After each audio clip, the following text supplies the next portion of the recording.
Hello friends, ఈసారి లోక్సభ ఎన్నికలు ఎంత ఉత్కంఠభరితంగా జరిగాయో ఫలితాలు కూడా అంత ఉత్కంఠభరితంగానే ఉన్నాయన్న విషయం అందరికీ తెలిసిందే. దాదాపుగా అందరం కూడా ఫలితాలు వాటి విశ్లేషణలు ఇప్పటికే చాలా చూసేసాం.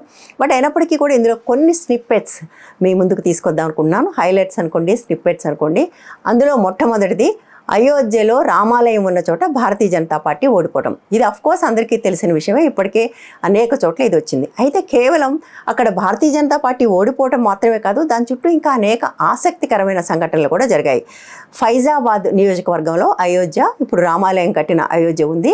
అక్కడ 80% మంది హిందువులు. అది రిజర్వ్డ్ సీట్ కాదు, జనరల్ సీట్. కానీ అక్కడ సమాజ్వాదీ పార్టీ ఒక దళితుడైన అవధీష్ ప్రసాద్ని పోటీగా పెట్టింది.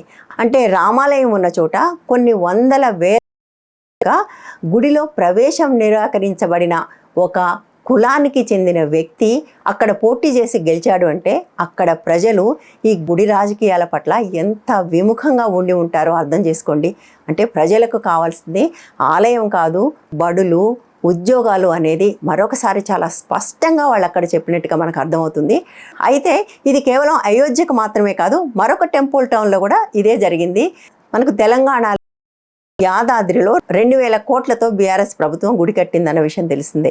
అక్కడ కూడా బీఆర్ఎస్ ఓడిపోయింది, అక్కడ కూడా కాంగ్రెసే గెలిచింది. సో గుడిని చూపించి మమ్మల్ని ఓట్లు అడిగితే మేము వెయ్యమని చాలా స్పష్టంగా చెప్పారు.